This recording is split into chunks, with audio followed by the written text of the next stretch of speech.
E aí, pessoal, tudo bem? Nós vamos começar o nosso curso de ondas, tá? Mas que tipo de ondas que a gente vai estudar? Primeira pergunta que a gente tem que se fazer. Será que é esse tipo aqui? Infelizmente não, tá, pessoal? Porque a gente vai ver que a principal característica de uma onda para a gente absorver, que tem a ver com a nossa matéria, é que onda transporta energia e quantidade de movimento e não transporta matéria, além de apresentar para nós periodicidade. Como você já deve estar percebendo, esse tipo de onda, que é a onda do mar, a onda que os surfistas gostam, transporta muita matéria aí ao longo do espaço, tá? E não apresenta a periodicidade que a gente precisa para caracterizar ela dentro do tipo de onda que a gente vai estudar. Então a gente vai olhar por um outro ponto de vista. Então vamos tirar essa onda daqui. Esse tipo de onda já é o tipo de onda que a gente vai estudar. Eu peguei um tipo classicão, né, uma onda senoidal, mas a gente pode estudar e analisar vários outros tipos de ondas periódicas, tá? Então, além de deixar esse desenho, vamos anotar a principal definição que a gente acabou de conversar sobre, para a gente não perder nenhuma informação importante, tá? Então, ó, tá aí anotada a definição para a gente. São movimentos oscilatórios que transportam energia e quantidade de movimento, mas não transportam matéria. Agora a gente tem que começar a analisar as ondas com relação à classificação, ou seja, classificar elas para depois a gente continuar avançando no nosso estudo. Então, a primeira sequência de classificações que a gente vai dar vai ser com relação à direção de propagação. Então, eu vou anotar algumas coisas para nortear as nossas discussões, tá? Então, ó, tá aí, galera. Coloquei já com relação à direção de propagação e as três análises que a gente vai fazer: unidimensional, bidimensional e tridimensional. Vamos começar a discutir o que é uma onda unidimensional. A gente vai defini-la como uma onda que se propaga em apenas uma única direção. E eu vou botar uma foto que vai deixar bem transparente essa definição para você.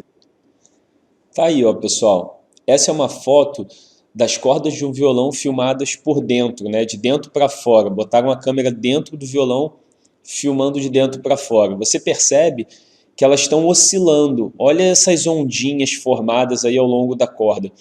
Agora, se a gente for analisar com relação à dimensão de propagação, a pessoa que está tocando perturba a corda e a onda se propaga ao longo de todo o corpo da corda, ou seja, na direção que o fio apresenta. Por isso a gente caracteriza como uma onda unidimensional.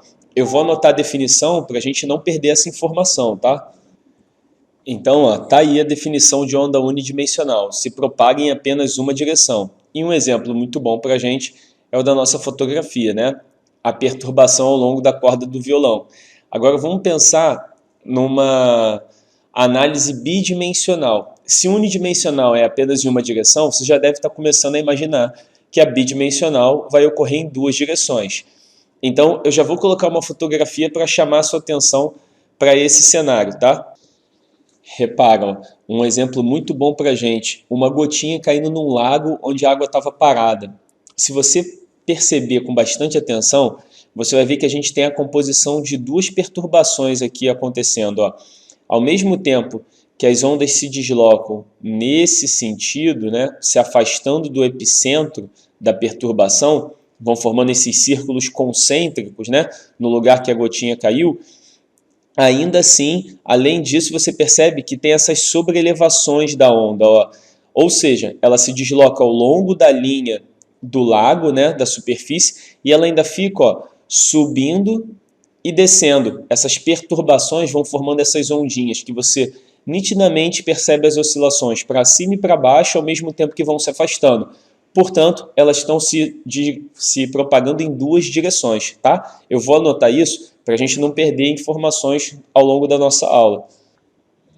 Agora, o que seriam ondas tridimensionais, né? Uma onda tridimensional, ela se propaga em todas as direções. E um exemplo muito bom é o som no ar. Quando você fala, a sua voz ela se propaga para todas as direções e vai perdendo intensidade à medida que vai se afastando da fonte emissora. Então, a gente já sabe que o som é um ótimo representante, né? Como seria difícil colocar uma fotografia desse tipo, porque a gente não consegue ver o som se propagando no espaço, eu vou só anotar a definição, mas aí você já fica na cabeça que a associação é com relação ao próprio som que você fala, os ruídos que você escuta ao longo da sua vida, tá bom? Com isso, pessoal, a gente vai fechando essa nossa primeira aula de ondas, analisando a definição e o iniciozinho da classificação delas com relação à direção de propagação. Nas nossas próximas aulas, a gente vai discutir a natureza da onda, as classificações, né, com relação à natureza da onda e depois com relação aos tipos. E aí sim, a gente entra em ondas periódicas e muitas outras aulas vêm por aí. Então, um grande abraço e até o nosso próximo vídeo.